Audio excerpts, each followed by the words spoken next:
Ladies and gentlemen, welcome back to HMP. Our spring cleaning continues this week as we talk about Fallout. I'm your host, Adam Porterson. Joining me today, don't ask him about his fallout with the Jackson 5. It's still too touchy. Please welcome the Hartford Hellions, Sweet Sean Zakovacs from the internet. You know, unlike Walton Goggins, if I had no nose, I would not look the same. No, it would kind of change the layout of everything, really. Yeah. I'm like 30% nose, but like Walton Goggins has like the cutest little nose, so it doesn't really matter. Yeah, I ain't got to use that much green screen to get rid of my nose. I'll tell you that one right now. I'm working on my Walton Goggins. Because today we're talking about Fallout, the entirety of Season 1. Good on us, I says, because normally we get to like maybe a 2 or 3 episode kind of reviews and stuff like that, and sometimes for whatever purposes, many purposes, it falls off and we don't end up reviewing the other half of it. But lucky for you fine people, Sean and I have able to watch this entirety of Fallout Season 1, so we'll be talking about that today. Bruce is out, got a little more family stuff, should be back for an action-packed episode next week. We'll be talking about that at the end of the show. But yeah, this week we're talking about Fallout. Sean, have you played any of the Fallout games or anything like that? I hadn't, but I'd seen it from afar where it looked very interesting to me. I knew it was post-apocalyptic. I knew there was like a weird 50s vibe to it, but I didn't really understand why that was part of it. Mm-hmm. And so when this show pops up, I was interested enough in it that I was like, you know what? I'll check out this first episode because I people whose opinions I trust tell me how great this show is. And there are people who I'd never heard say anything about a TV show ever talk about how great the show Fallout is. So I was like, well, let's give it a try. And by the first episode, I was like, well, I'm all in. This is the greatest show I've ever seen. This is the best thing I've seen this year. It's not even close. Nice. We'll get into all of that kind of good stuff, though. Before we do get into Fallout, we do want to say a giant people to support the show over at patreon.com/HMP. Those people get pre-show, post-show, and Dinger Zone, and they get to vote on what we watch every month. And guess what? You guys voted on this. Fallout won with 52% of the vote, so handedly smashing all of the other ones there. We had Aquaman 2 at 22%. Mostly people were not excited about that one. But at 19%, we had a decent showing here, and a couple people saying that we might want to check out The Creator. Oh, I do too. I definitely am going to check it out. People said that one, so that one's at 19%. Tied for fourth is tied for fourth. We got The Beekeeper and Rebel Moon both at 4%. So both of those, The Beekeeper, everyone's like, I have not seen that movie, but I already know what it is. And so they were like, no, thank you there. And then the people who had seen Rebel Moon were like, no, thank you, sir. And just put to that one. So here we are at Fallout. And frankly, I think you guys made the correct choice this week. So ultimately, I have to say thank you. Yes, thank you very much. This show is terrific. So if you would like to be like those awesome people, head on over to patreon.com/HMP. And you guys over at the Patreon are going to get a little bit more input and stuff coming very soon, because in May, we're going to ask you guys again, what are we going to be watching? We're dragging out the last little half of HMP here. If you don't know what that means, patreon.com/HMP. It's all right there for you. It's kind of like we have the decoder rings available. You just got to go over to patreon.com/HMP and pick one up and go, oh, I see what they're talking about. It makes sense. Mm-hmm. And if you can't do that, at least jump on down to the iTunes, drop us a 5-star review, aka Humdinger. Humdinger. And we might have to start changing, asking people to change the reviews, maybe. I don't know. We'll see. I don't know how maybe I just like keeping those 5 stars, though. You don't want to, have them sway. No, I get it. You don't want them to Dan do you. You know what I'm saying? Do not Dan do us. That started out as a 2-star. We talked it up to a 4-star. That's a name I have not heard in a long time. And then we talked it all the way back down to a 1. That's a good range right there. From 2 to 4 to 1. Screw us, right? I love you, Dr. Dandu. You were a source of entertainment for at least a couple of months over on all of our podcasts. I got to do an impression of my father on the show. It was great. Good times, man. Well, let's get into it. Here's the IMDb plotline for Fallout. As we all know, IMDb 100% correct in everything they say and or do. In a future post-apocalyptic Los Angeles brought about by nuclear Demation? Maybe that's the weird word. I don't know. Citizens must live underground in underground bunkers to protect themselves from radiation, mutants, and bandits. This is created by Graham Wagner, who did Portlandia, The Office, in Silicon Valley, as well as Geneva Robertson Duret. That's probably a French last name. She co-wrote Captain Marvel and rewrote the 2018 Tomb Raider with Alicia Vikander, which I actually like that movie quite a bit, and especially Alicia Vikander, don't hurt that movie none. But they felt like they actually got kind of the idea of what they were looking for in Tomb Raider correct in that one. So do watch those Tomb Raider movies; they're pretty fun. But again, going into this. Like I knew of Fallout, like my brother was much more of a Fallout player than I was. So like yes. I kind of knew just a side quest kind of through him and everything. I'd played a little bit of stuff, but honestly, the games are so darn big and there's a lot of asset management and stuff like that. And that just ain't for old Adam at this age. It's a lot of stuff going on. So I'm like, maybe I'll just live through others. I've got a special treat for people with our post show. Mm-hmm. I have a connection to this show that I will not speak about until we hit Patreon. So I'm writing down a note to remind myself to talk about this after the show is over. Well, he writes, but I am linked to this show in one by 1 degree. Very interesting. Find out how after the show is over if you're a Patreon member. Beautiful. Well, if that wasn't enough, let me sell everybody on this first season of Apocalyptic TV because this sucker's got everything. We got the end of the world, total nuclear annihilation. But we've got retro tech and bold graphic designs and old-timey music, so it's not all that bad. Our lead is a giant, big-eyed brunette, so naturally you got my attention. But maybe Colin McLaughlin is a little bit more your speed. Sad Bruce isn't here to just goes, maybe, but I tell you what, maybe your bag is little dudes. I tell you what, we got Moses Aris, that kid from the Umbrella Academy, is shaking his boots on that when he sees that dude. He's like, oh no, that guy might be for my job. Not into that small a dude? How about your boy Johnny Pemberton? Huh? That guy's always fun in everything that he's in. We got a young Denzel Washington look-alike. We also got Zach Cherry. Hey, Zach, who's your agent?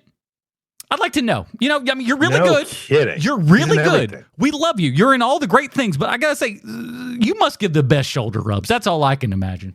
But grab yourself some traveling pants because of America Ferrara is here and she looks pissed. We got Blind Al from Deadpool. She can finally see Matt Berry. Oh, if you need me to read more, I guess I can. Okay, we got Walton Goggins, who he's entered the chat, and let me tell you, everybody, he's here with all of his scene-stealing glory. And they got him an age-appropriate wife, which I was like, wow, unbelievable. Shocking. Very good.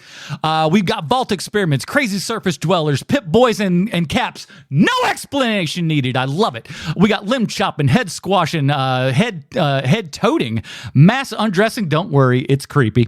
We got dogs and nothing but questions like, hey, what they doing in all them vaults? This show's got everything. It sure do. One of the things that I need to start with before we really get into the show proper is that, I'm a big sports fan, for those of you who might not know. And one of the things, I'm not going to get too deep into it, but one of the things that has been happening for the last couple of years is that everyone is starting to get concerned that, like, look, these players are getting too big. Like, that guy is 7 foot tall. He's 300 pounds. And he can run under a 5.0. Like that's not that shouldn't be humanly possible, which means that people are getting hurt more and more often because of these things, right? And it seems genetically impossible. And the reason why I bring this up is because the same thing is happening with our actresses, where you see a girl and you're like, well, that girl, like half of her face is eyes. And then you see the lead character in this, Ella Purnell, and Ella Purnell is like, oh, that's it? Because half of my face is eyes. Like literally, she looks like an alien species. Her eyes are so enormous. Take me to your later. They're enormous on her head. She looks like the main character from that James Cameron movie from a couple of years ago, Alita Battle Angel. Absolutely. She's like a real version of that character. So good. And it's shocking. Those aren't, when I first saw her, because I didn't know her from anything. When I first started watching it, I was like, oh, those aren't CGI. Those are just her eyes. That's literally the first thought I had. I wasn't quite sure of her either. I not to any recollection, nothing pops out really big as what she's been. And when you look at, you're like, oh, she's been in a couple things I've seen, but you don't quite remember any of those things. But she's really good and like amazing. I think this show can, especially with your leads, your show can live or die on these leads. Yes. 100%. If Walton Goggins isn't doing his job, the show sucks. If she's not doing her job, the show sucks. Her counterpart, what's his name? Maximus? He's okay. Maximus. I think he's going to grow more, but like that's also part of his character. I think that this show has something that I don't think I've ever seen in a show like this before, which is that every story that's happening, you got your A plot, your B plot, your C plot in every episode. There isn't a single moment in this show where I'm like, great, we're going back to that thing again. I did not have a single moment like that watching this show. Deftly I handled. Can't remember the last time that happened. I love Better Call Saul, but there are certain moments where you're like, oh man, I can't believe we're going back to this thing again. Yeah, none of the characters are like bum out bad times or anything. You're not ending up with like, oh, here's the Martez sisters. No, it's fun stuff. Exactly. And each plot, drink, by the way, for those of you playing at home, it is the rarest of case where each plot line is interesting. Each plot line, it's like, oh, sweet, I totally forgot about that character because we didn't see them do anything last episode. Like stuff like that keeps happening to me watching the show. And if there was going to be like, I realized something about myself watching this, which is that when you see when the show or movie that you're watching is taking place, my favorite part of that movie or TV show is when your main character is just kind of walking around Oblivion, the Armageddon, and looking at things and figuring things out. It's just like quiet. It's my favorite part of any of these types of shows, of this genre show. For instance, I loved I Am Legend until the stupid things the bad come out CGI and try creatures to kill come Will out. Smith. Yeah. But watching him just go through his day was amazing. That's the best part of that movie to me. And I think as guys too, we also I think dudes very often have that kind of like, what if I was the last dude kind of thing. Maybe. I think guys think about that stuff a lot. So like when we see this sort of stuff, it really kind of resonates with us because we all think of like, well, would I do that? Would I do something different? Would I do something better? Would I do something worse? I think a lot of dudes think like that. So I've got a term for this now, which is meandering around Armageddon is what I'm going to call this from this point forward. And this movie does it very well. Just meandering around Armageddon, or this TV show does. Because every time they're out and about and they run into someone, it's always interesting to see how they're doing that thing. Whether it's the guy who is having his way with animals, or that pretends to be a medicine doctor, that guy, or when they're crossing the bridge and they have to, both parties have to trust each other to get across the bridge without killing the other party. Yeah, all of a sudden it just turns into the Cormac McCarthy book, and then we're just like, oh my God.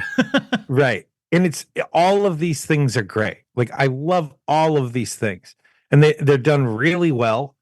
And the show, which is already a great show, then you get the shot in the arm of Walton Goggins in this show, who, if he is not a gigantic superstar that anybody can just go, oh, I know that guy.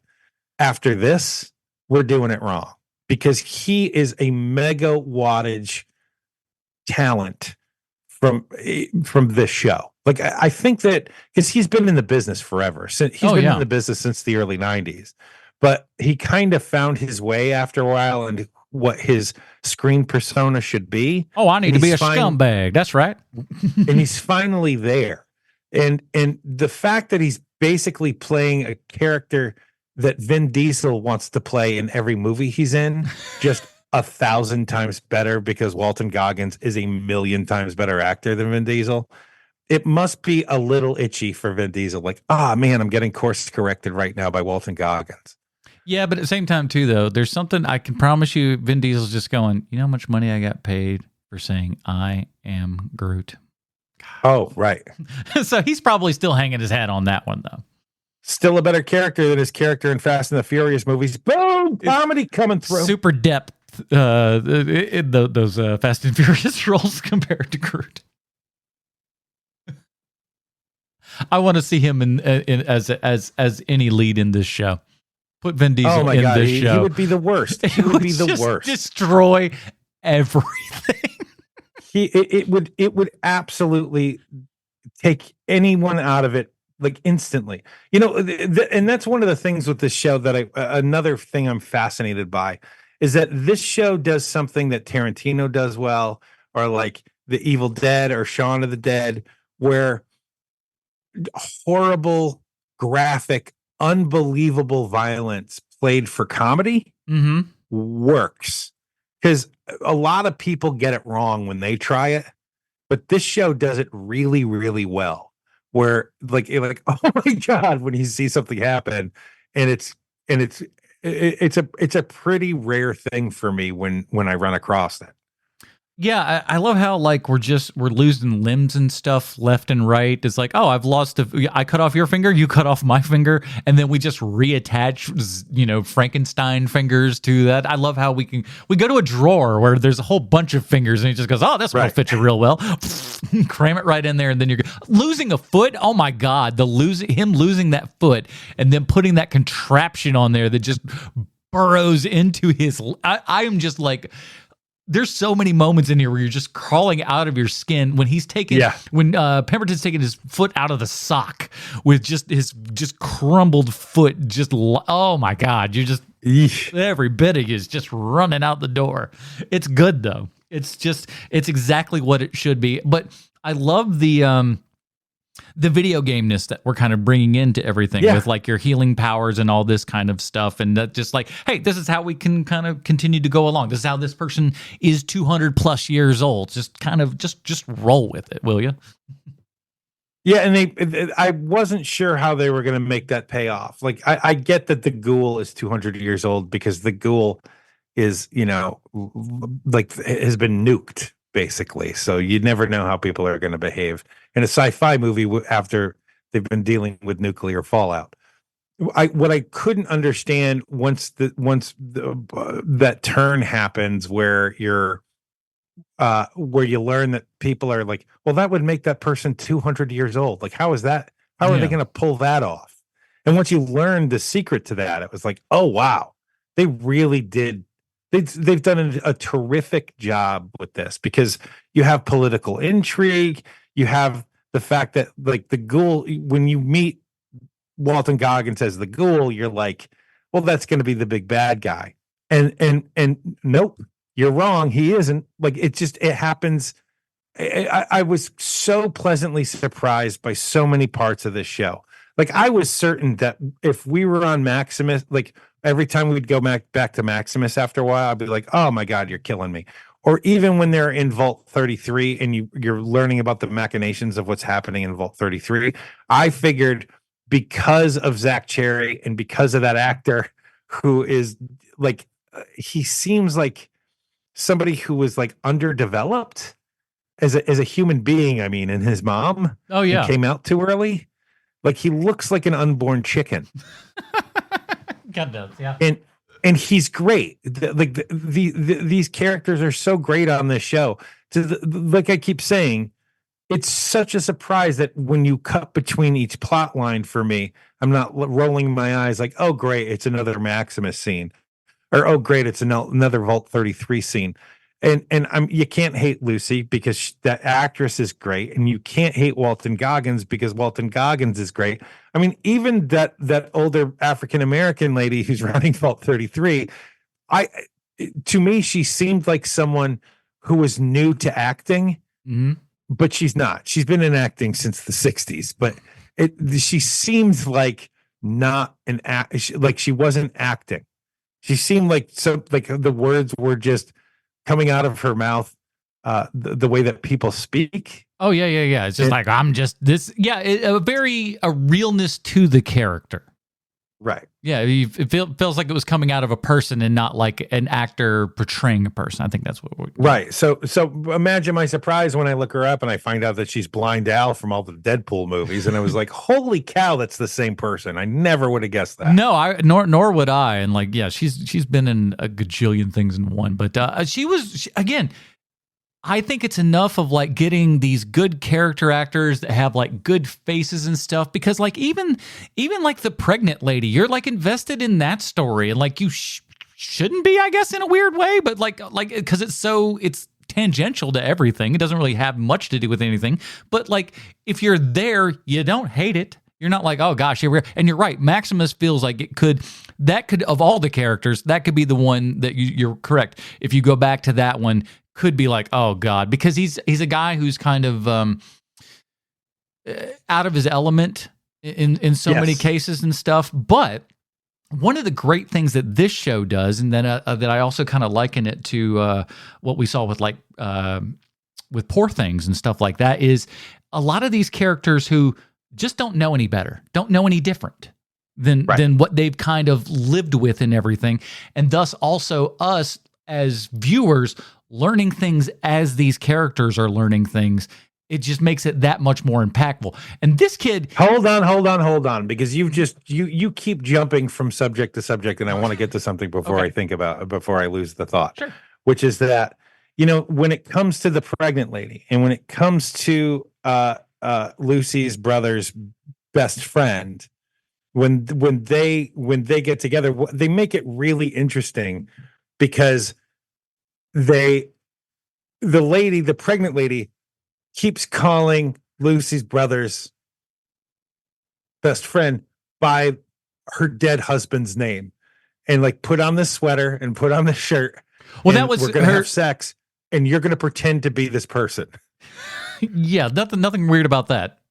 But I mean, that's what makes it so interesting, is that it is so strange and so weird and so funny. It's done for laughs, and it's what this show does well, is that it keeps you invested with new ideas for conveying information to you, that like, okay, so this woman is very different than who you think she is when you first meet her, because you think she's just a really nice pregnant lady who is, looking forward to her to having her baby with her young husband. But then when everything goes tits up on the show, and everybody dies, and her husband dies, and she gets an arrow to the eye, and all this stuff happens, you like, it's like, oh well, that person, like, you think you know what's going to happen with that person, and so when it turns out that she's just as nuts as everybody else, like, it's like, oh wow, what an interesting way to develop this character that I really wouldn't have cared about either way otherwise, and now she's very interesting. So let's keep watching this person. Yeah, and it's the trick the show keeps doing.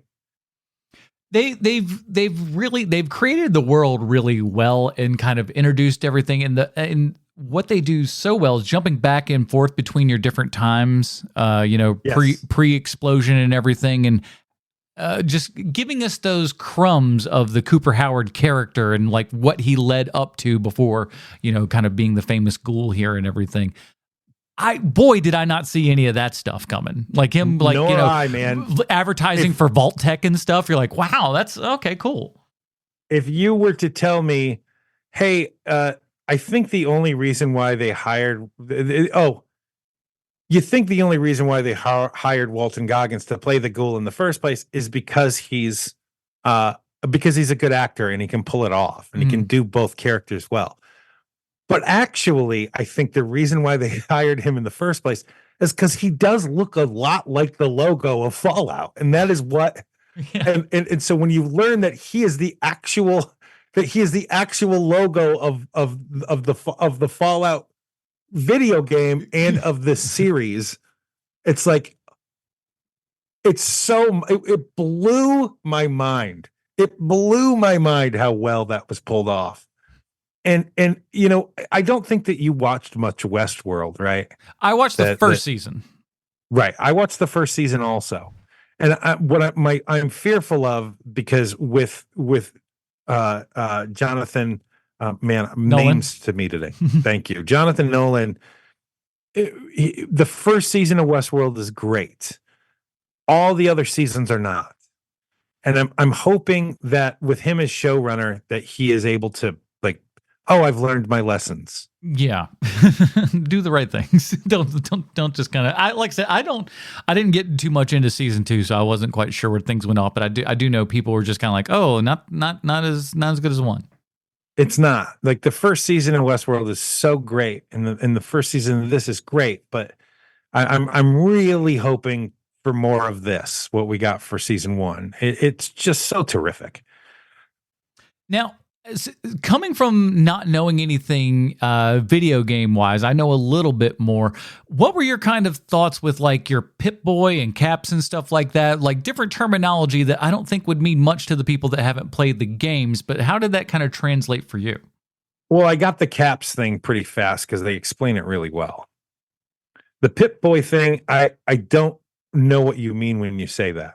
Well, just so that's what that is that's the little thing that they wear on their arm, their little gauntlet that's got all their information and stuff in it. I forgot. Sorry. Yes, I know. I think that it's all explained so well on the show so quickly, and it's done visually for the most part. Yes, for 90% of this stuff, it's just very clever filmmaking. It's very clever storytelling, and you know, you don't have to change the world with your movie or TV show. Just don't insult my intelligence. And this show never does that. It's yet another thing for me where, like, I'm not rolling my eyes.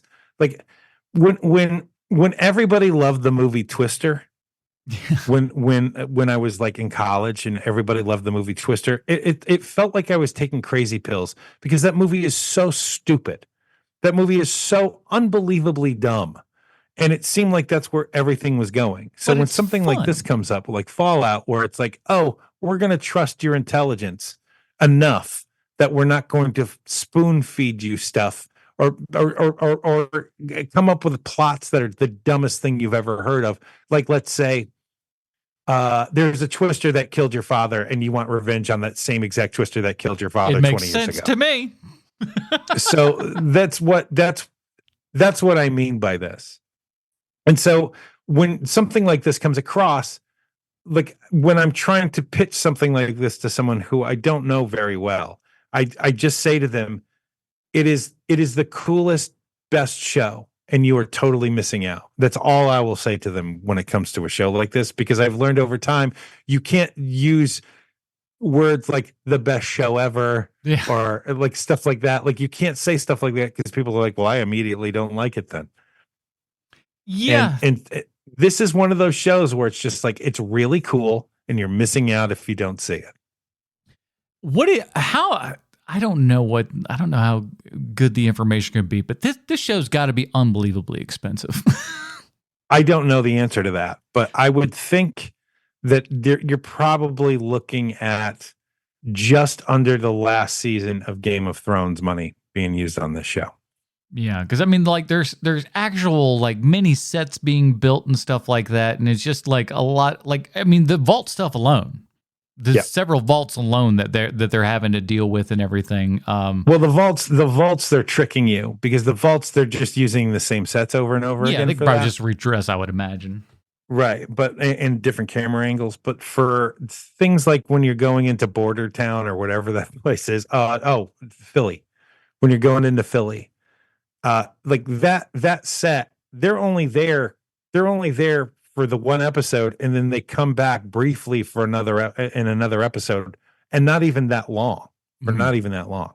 So like, you're burning through production money pretty dang fast on this show. And I would think that just the fact that it got greenlit for season 2, this is the best thing to me. This is the best thing that Amazon Prime has ever made.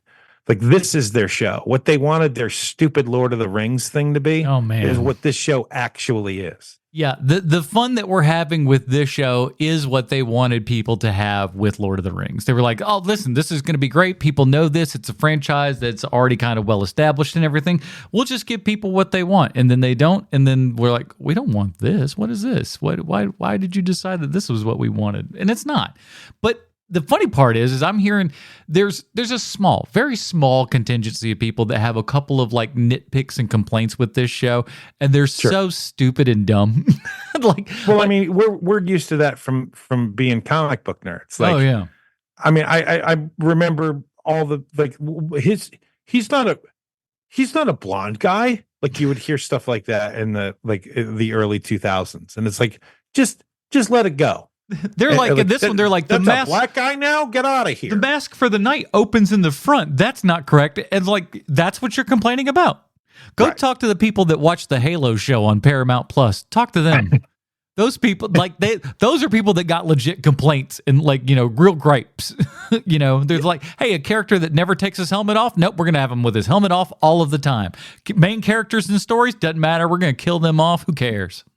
Do you think that the makers of the Halo show look at this show and are like, crap, they actually did it? I think so. I hope most of these shows, like between like this and your blah blah blah blah blah, the HBO, I played the damn game. Last of Us. Between this and Last of Us, give us like examples of how you can take a video game property and make it. Now, Last of Us is obviously a lot easier to adapt than Fallout would be. This is actually an uphill battle. Like, Last of Us, you can just go translate game into movie. Done. This, you're going, take this first person shooter and make it applicable to everybody. And you're like, okay, wow, good luck.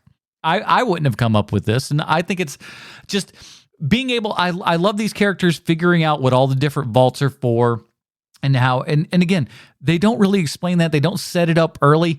They let these events unfold within this show. And that is ultimately where I think this show wins the most. And the thing that, like you said, keeps you coming back for this more and more is they parsed out the show perfectly.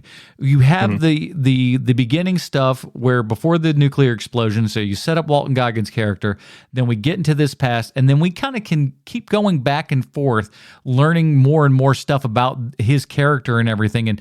And obviously within that 200 years distance, there's a lot of stuff that's going on. And I think that's also very cool. It's like, we can explore a whole bunch of stuff at this point. Because I the Greater Adventures of the Ghoul is a show I would watch. Well, I mean, this is his show. I mean, ultimately, yeah, Lucy's the main character, but come on, Walton Goggins this is his show. He's first on the call list. Come on, for sure he is, and I think that they also did the thing really. They hide their writing, which the Nolans are pretty famous for. Where you think that the reason why the ghoul hates all the people that are in the vaults is because they locked him out of the vaults 200 years ago. Mm-hmm. But no, you learn later why he actually hates them. And that's just such great writing. It's just so good.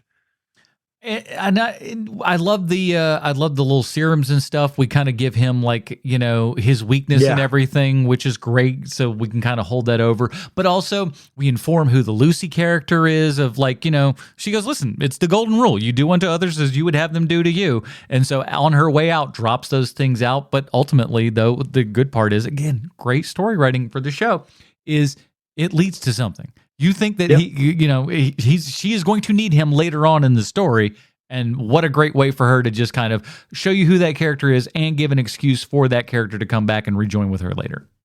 Right, and that happens over and over again, where there's a little thing that happens on the show, and you don't really think much of it when it's going down, and then it becomes a much bigger deal later, whether it's good or bad. And that's the kind of thing that I really love to see watching something like this. It rewards you for paying attention to it. Mm-hmm. And that's the best kind of show there is to me, or movie. Where like, hey, we know your time is limited. So thank you for watching our show. We're not going to make you feel like an idiot for watching it. And it's not limited to. I had a thought and totally lost it. Okay. Oh well. I'm wondering if because I know that Fallout New Vegas is considered probably the best one of these games.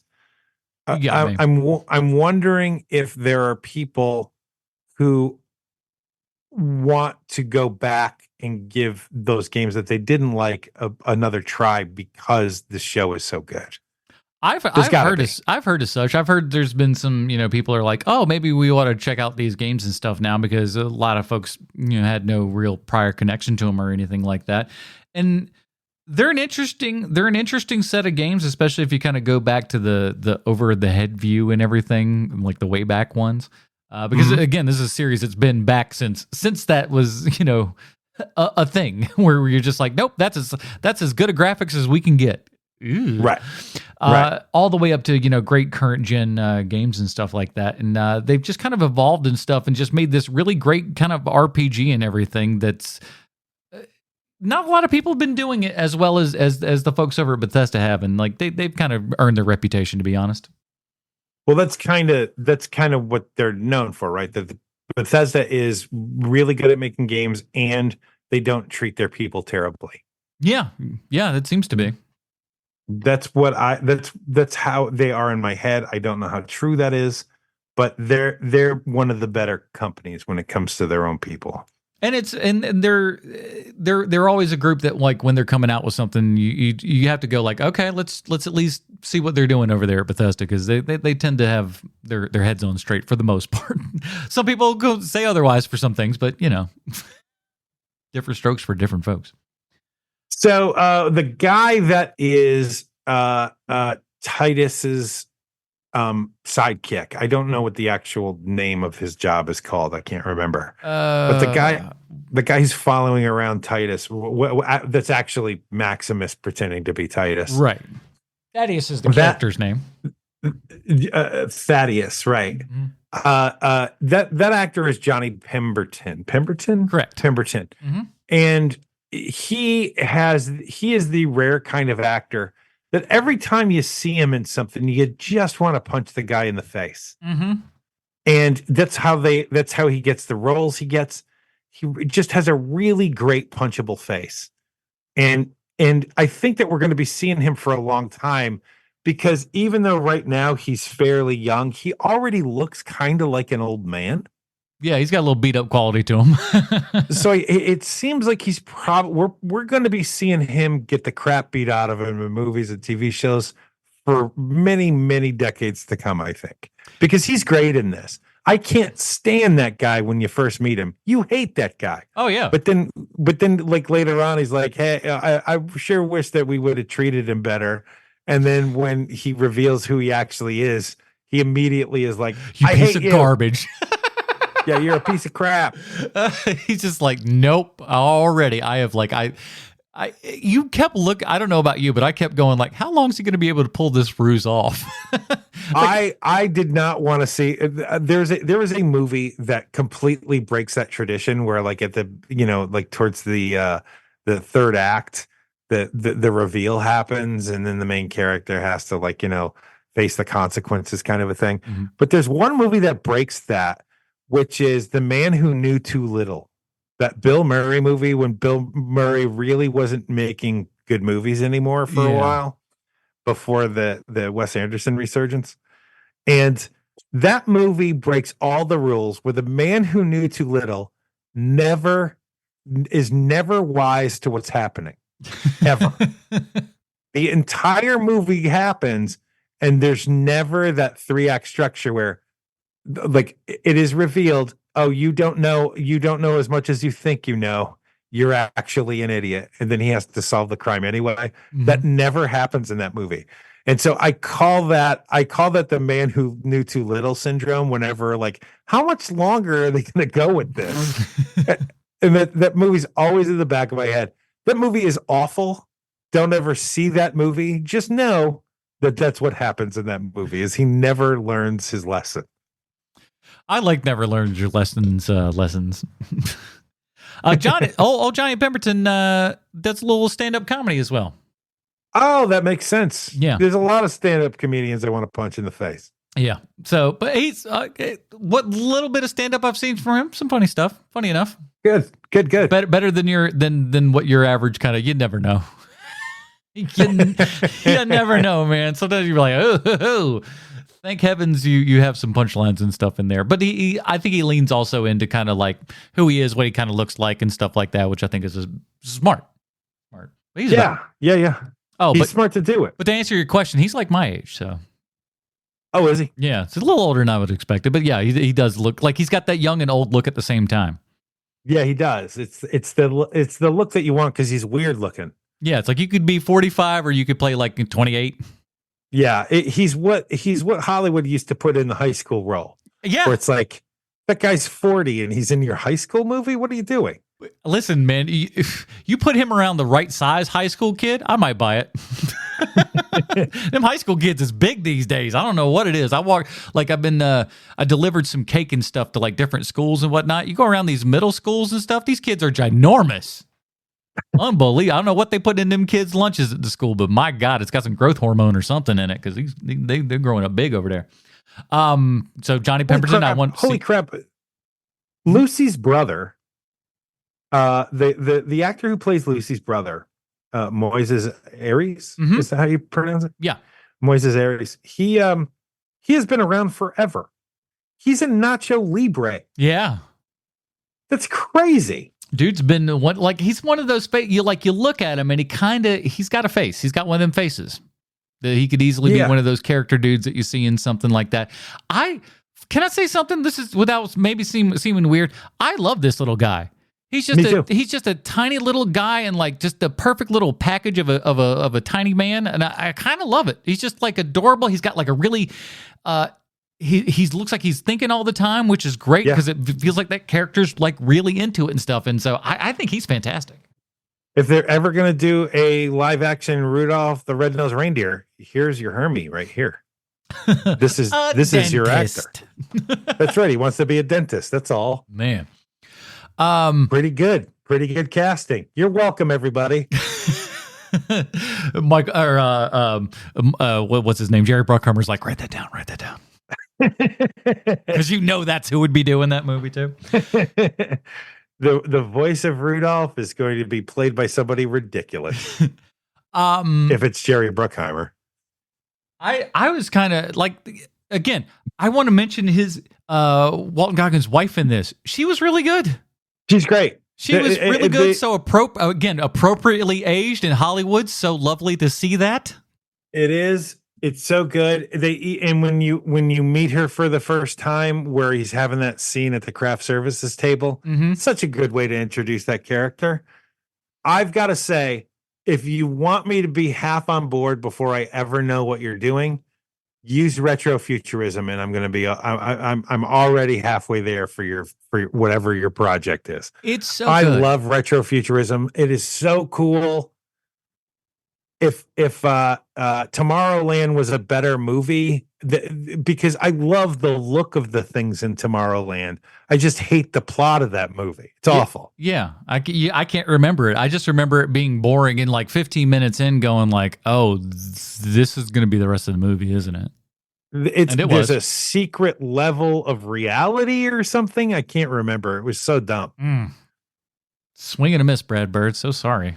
I know it, since he's usually a hit machine for me. I was kind of looking forward to it at the time, but man, that movie is not good. It's his worst movie. It's Brad Bird's worst movie. But you're right. The bitch of it is that there's just elements in there where you're just like, oh, something cool could be in this, but it ain't it. No, I know. And who's cooler for retrofuturism than George Clooney, for God's sake? It's like it fits right in. Seems like an easy win. But man, that plot is bad. They're like, nah, no, thank you. Bad script. But yeah, I love the design of everything. I come so much off of the video games and stuff, which I again, big props to them for like leaning into everything that was like, because you know how stuff could go. You could adapt this to something and like, we don't want those yellow and blue suits and stuff. It's like, no, that stuff makes it. Things like this make this show and make Fallout specifically these things. Again, it'd be like taking Master Chief's helmet off. Not something you're supposed to do. Right. You want to lean into the things that you want to do. Right. Unreal. Have you seen there's that thread going around on Reddit where guy hates the poster for Fallout, and it's shot from behind, like you're looking at Ella Purnell in her Vault 33 costume. Mm-hmm. And he couldn't stand it the way that her butt looked. So he photoshopped her butt so it's like big and round, and she looks like, she's one of those rap guys' girlfriends. and he's like, there we go, better. And people just sometimes the internet is amazing and great. And this is one of those times where people are like, dude, what are you doing? Like, this is literally just for you. And you thought that, and that's why you did it, and that's fine. But the fact that you made it public because you're like, hey, everyone's going to be on my side for this, it shows just how stupid you actually are. It's yet another moment where I'm like, so people badmouth the internet a lot, but there's a lot of good to it. Sometimes this is one of those moments. Yeah, that's what I say. It's the best and worst invention ever. It's really, really good, and it's really, really bad.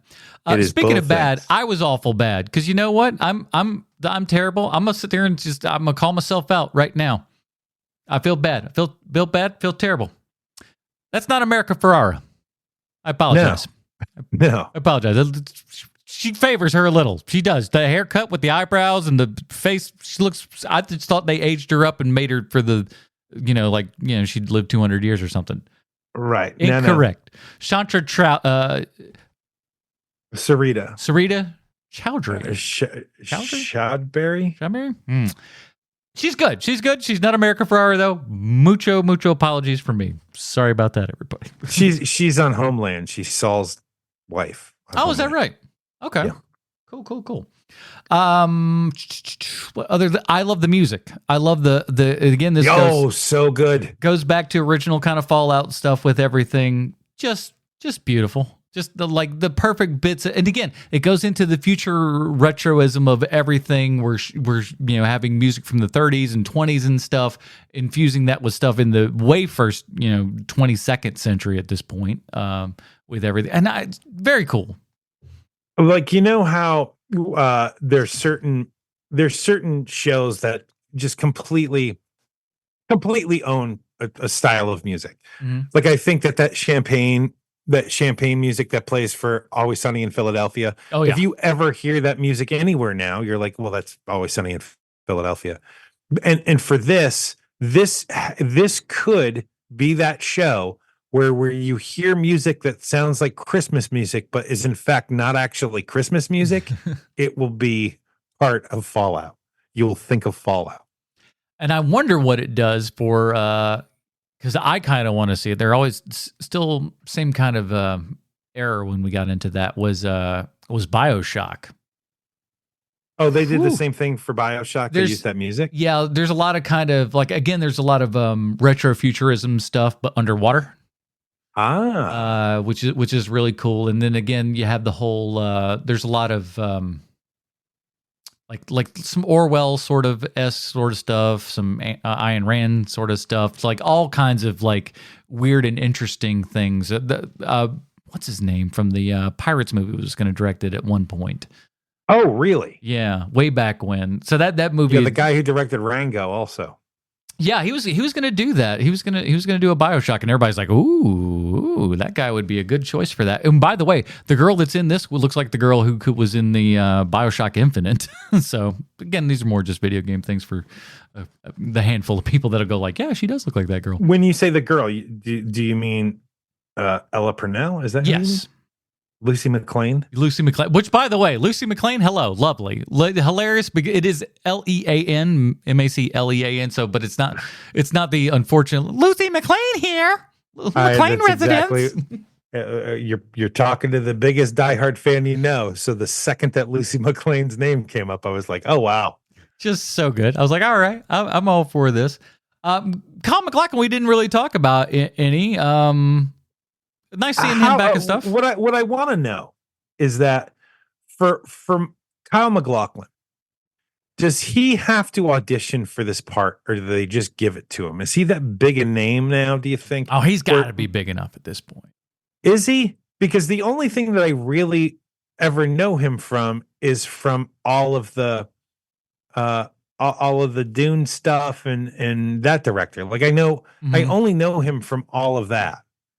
Like there's nothing really else I know him from.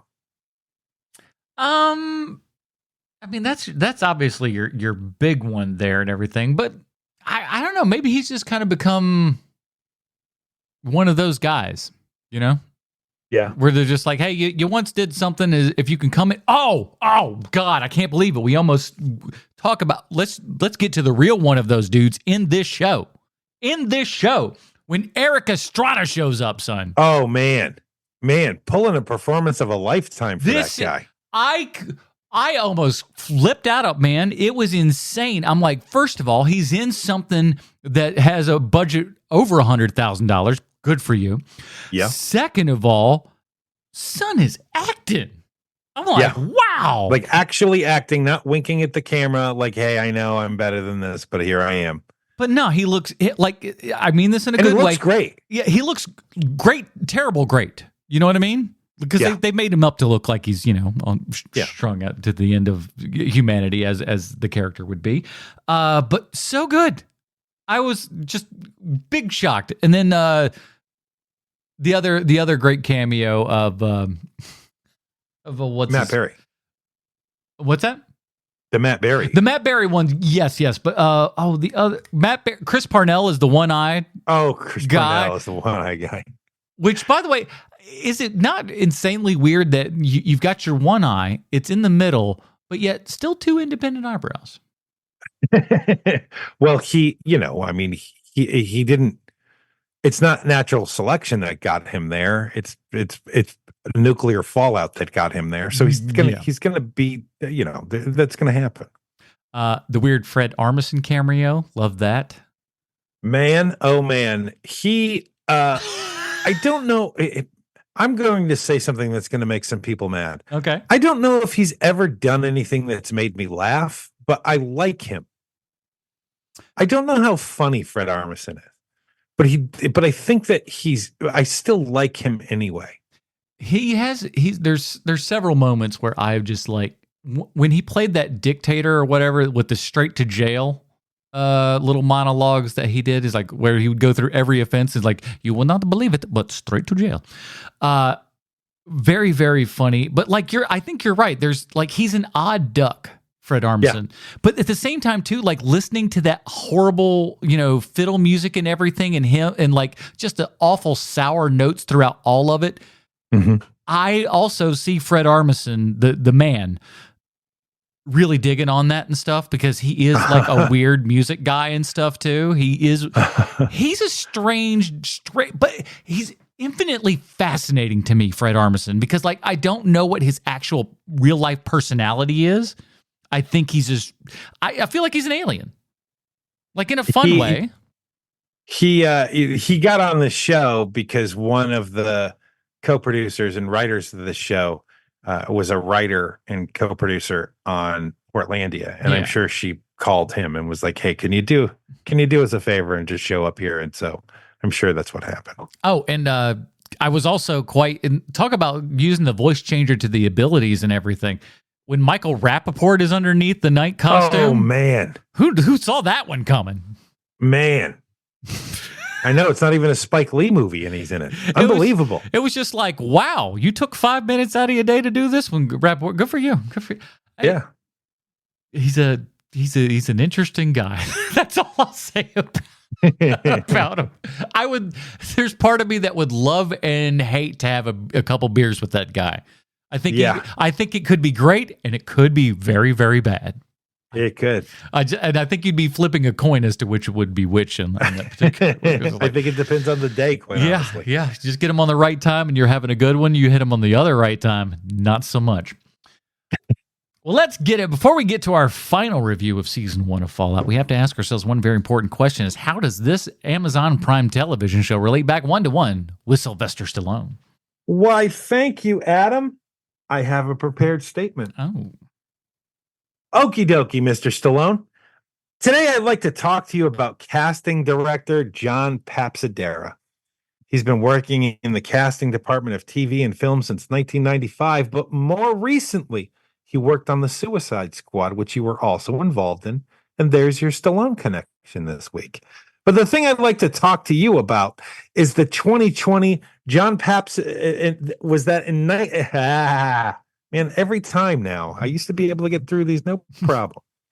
But the thing I'd like to speak with you about this week is that in 2020, John Papsadera was the casting director of the Vin Diesel turd log called Bloodshot. Ooh. A movie that holds the distinction of being the last movie I saw in the movie theater before the world shut down. I don't know if you're even aware of this movie. It's probably in the top 10 of worst films I've ever seen in a theater. Vin Diesel clearly doesn't want to be in it. I didn't want to see it. And I'm pretty sure the other people who were watching it with me that day were hiding from the authorities like a modern day John Dillinger. I've seen plenty of bad movies, but why Bloodshot holds a different level of anger on my part is because for about 6 months, it was the last movie I saw in a movie theater. And while I was pretty sure movie theaters would start up again, that wasn't a sure thing. It wasn't certain. There's a puncher's chance that them days was over and that Bloodshot, the movie that Vin Diesel didn't even bother to show up for in costume, would be the last thing I saw. And yes, I could blame Vin Diesel for everything, and I probably should, and I don't think anyone will blame me for this. I've never made it a secret that I think Vin Diesel and The Rock are responsible for some of the worst movies the world has ever seen for the last 20 years. But really, at least some part of the blame can be placed at the feet of John Papsadera. True, he didn't cast Vin Diesel. That was the studio. The movie studio did that. But does anyone remember Isa Gonzalez as KT in that movie? Because I don't. She's number 2 billed in that movie. Guy Pearce is the bad guy in that movie. And I didn't even remember that fact until I looked at Bloodshot's IMDb page, and it jarred loose a random memory of Guy Pearce attempting to match the sleepwalking that Vin Diesel is doing while shooting this mediocre-filled, talentless loaf of a talkie. And who's responsible for that? John Papsadera. He offered up these names so he can be blamed for it.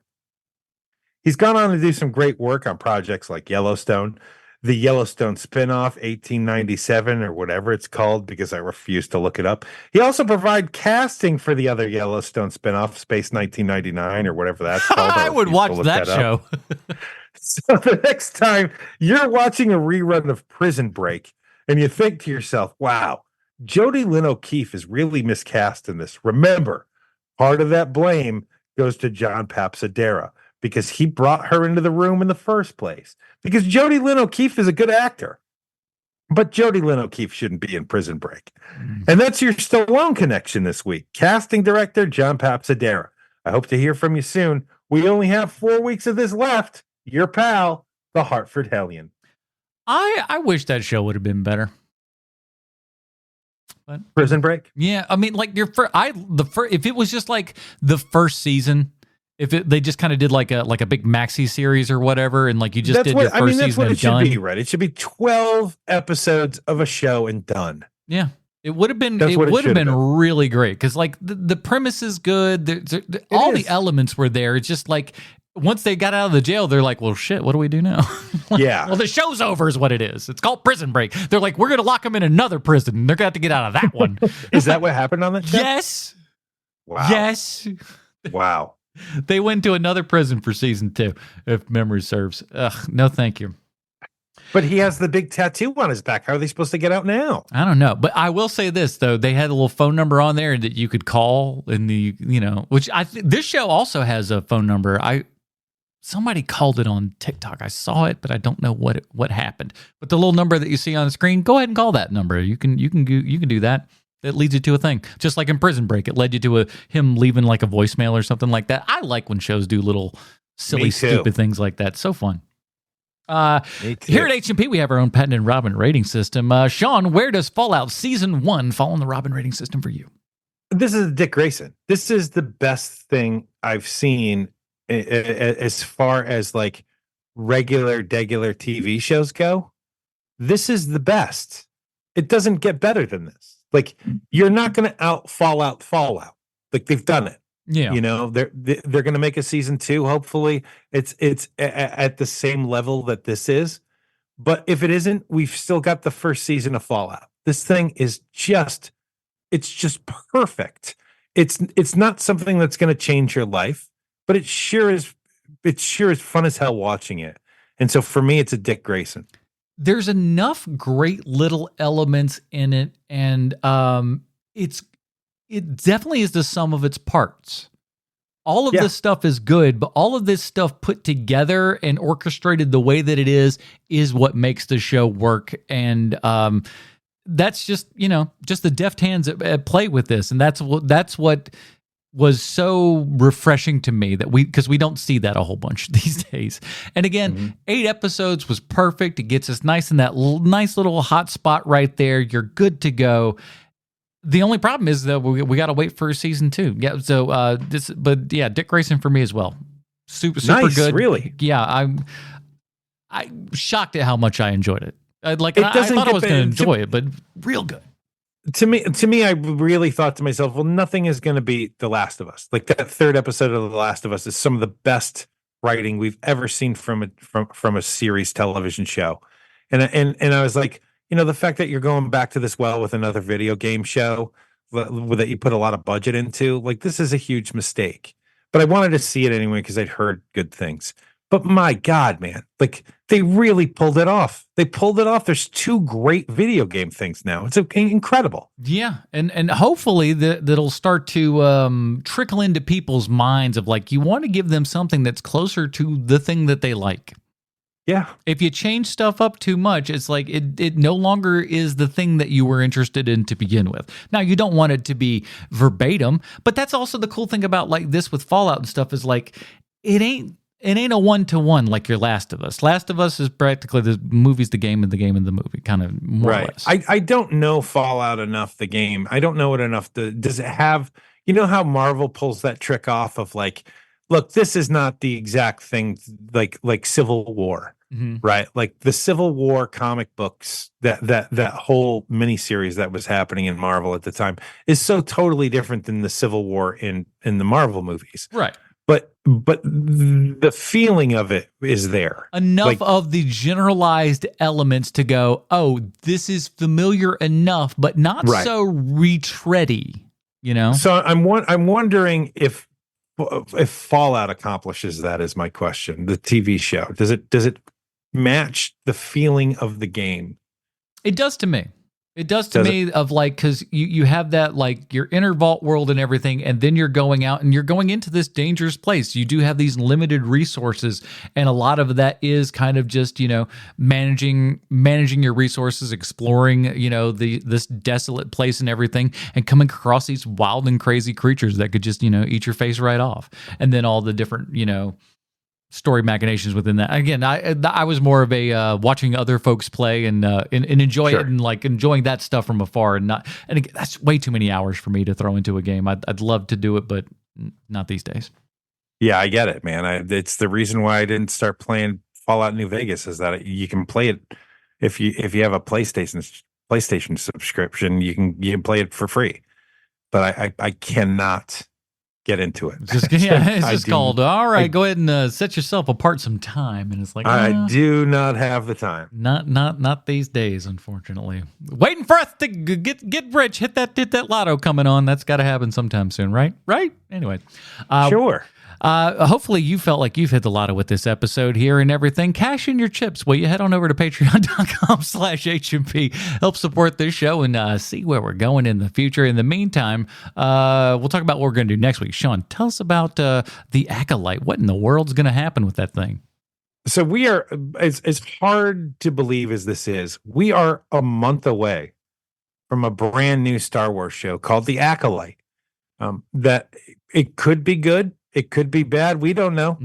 I don't have my hopes way up for it. No, you can't. We'll see. We'll see how it goes. Maybe it'll be great. I don't know. The only thing that I really have my hopes sky high for is the second season of Andor. That's really the thing now where I'm like, listen, if I have hope in my heart, it's for Andor season 2. Anything else Star Wars, look, it's not going to affect my life either way. But hopefully it's going to be great. We have a podcast about that show called The Acolyte 30 Questions, Star Wars 30 Questions, where we ask 30 questions of the latest episode of The Acolyte when it premieres in a month. So check that out, won't you? I just hope we go back and Andy Serkis is still just treading water. I know that he's well, I don't want to ruin it for everybody, but I know that he's been signed on for season 2. So I would really love it if he was dead and just like in Andor's head. That'd be amazing, but I don't think that's going to be the case. Treading water or holding on to the door of the Titanic. One of those. Exactly. Things. That's what Star Wars does. Actually, what Star Wars would have done is that they put him in a Bacta tank, and now he's fine. That's how they'll do He it. fell into the belly of a big fish, and then we got him out. We put him in a Bacta tank. 20 minutes later, wouldn't you know it, fresh as a daisy. Totally fine. Look at him. He can go for 5 more seasons. No, I don't want to go for 5 seasons. You shut up. You have to. So go check that out. Next week we're jumping into some crazy stuff. The last little bit of HMP we're gonna go a little bit wild and crazy here, and we're gonna start that out with a show that Sean watched way back in the day. That what made you pick this? Because this is one of the things that I always wanted to do for this show.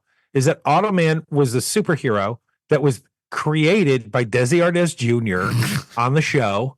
I can't remember his character's name, but when I was 8, this is the greatest show ever because he was a superhero that had a super cool car and fought crime, and he came out of a computer, and it was the greatest thing I'd ever seen. So we're going to watch the pilot episode and the second episode of Automan next week, and I've got my hope sky high. I'm sure it's just as good as it was when I was a kid. I'm sure it won't ruin any of my childhood things that I love. So Automan episode 1 and 2.